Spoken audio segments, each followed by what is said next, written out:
এইভাবে তাকিয়ে আছো কেন তোমরা? ম্যাম, কি সুন্দর লাগছে আপনাকে দেখতে। চুপ, একদম চুপ বেয়াদব। যাও এখান থেকে। চলো। তোকে আমি দেখে নিব অব্র। দেখো, এখন চলো। আমি ইহিতাকে নিয়ে ভার্সিটিতে যাই আর সেকেন্ড বেঞ্চে ইহিতাকে বসিয়ে থার্ড বেঞ্চে ইহিতার পিছনে বসি। ইহিতার সামনে গিয়ে বলি, আজ সবগুলো ক্লাস মনোযোগ দিয়ে করে তারপর বাসায় যাবা। আর এর বিপরীতে কিছু হলে বুঝোই তো কি করব। তোকে আমি শেষ করে ফেলবো অব্র। সে পরে দেখবো, আগে ক্লাসগুলো করে নোট করে বাসায় গিয়ে পড়বে। ফোন হাতে দেখলেই খবর আছে। Just mind your language.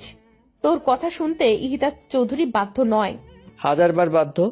অব্র অব্র পেছনে ছিল, তাই আজ আমি সবগুলো ক্লাস ঠিকঠাক মতো করেছি। আজকে ভালোই লেগেছে আমার। তবে আমার এমন পরিবর্তনে শিক্ষকরা সহ সবাই খুশি। বেশ প্রাণোচ্ছল ভাবেই ক্লাস করেছি। তিনি এসব দেখে পুরো হা হয়ে তাকিয়ে আছে অব্রর দিকে। অব্র কি ইশারা করে তিথি জিজ্ঞেস করে, কেমনে সম্ভব? অব্র হাসি দিয়ে বুঝিয়ে দেয় চাইলেই সম্ভব। ক্লাস করা শেষে আমি বের হয়ে যাই। অব্র সিঁড়ির পাশে দাঁড়িয়েছিল।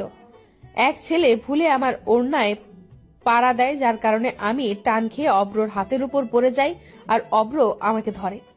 আমি পড়ার সাথে সাথেই পেছন ঘুরে তাকিয়ে দেখি ওড়নাটা সিঁড়িতে পড়ে আছে আর একটা ছেলে টিল সেখানে হা করে দাঁড়িয়ে আছে। অব্র আমার দিকে তাকিয়ে ওই ছেলের সামনে যায়।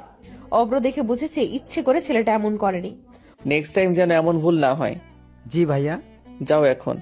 আমি ইহিতাকে ওড়নাটা দিলাম আর বইগুলো উঠিয়ে গাড়ি পর্যন্ত ইহিতাকে দিয়ে আসলাম। ইহিতা চলে গেল আমাকে কিছু না বলেই। আমি একটু মুচকি হাসলাম আর বাইক নিয়ে বেরিয়ে গেলাম। অব্র চলে যাওয়ার পর আমি বাইক নিয়ে চলে আসি।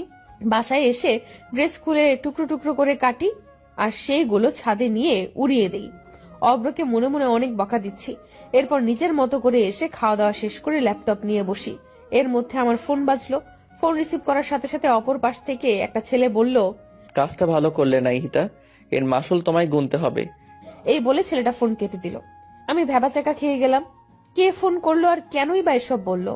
আমি আবার কল ব্যাক করে দেখলাম, কিন্তু ফোন বন্ধ। আমি এসব পাত্তা না দিয়ে আবার নিজের কাজে মনোযোগ দিলাম। বাবা বাসায় আসার পর একসাথে ডিনার সেরে শুয়ে পড়লাম। আমি ভাবতেও পারিনি আগামীকাল আমার জন্য কি অপেক্ষা করছে। আমি সকালে ঘুম থেকে উঠে শর্ট ড্রেস পরে ভার্সিটিতে যাব বলে গাড়ি নিয়ে বের হলাম। অর্ধেক রাস্তা যাওয়ার পর আমি খুব জোরে গাড়ি ব্রেক করলাম, তাই হোল্ডিং এর সাথে লেগে আমার মাথা কেটে যায়। গাড়ি ব্রেক করার কারণ হলো সামনে একটা কার দাঁড়ানো। আমি কপালে টিস্যু ধরে বেরিয়ে আসি। গাড়িটার সামনে যাওয়ার পরেই আমাকে জোর করে সেই কারে বসানো হয় আর একজনকে ফোন করে বলে আমার গাড়ি বাসায় দিয়ে আসতে। আমি গাড়িতে উঠে অব্রকে দেখে চমকে যাই আর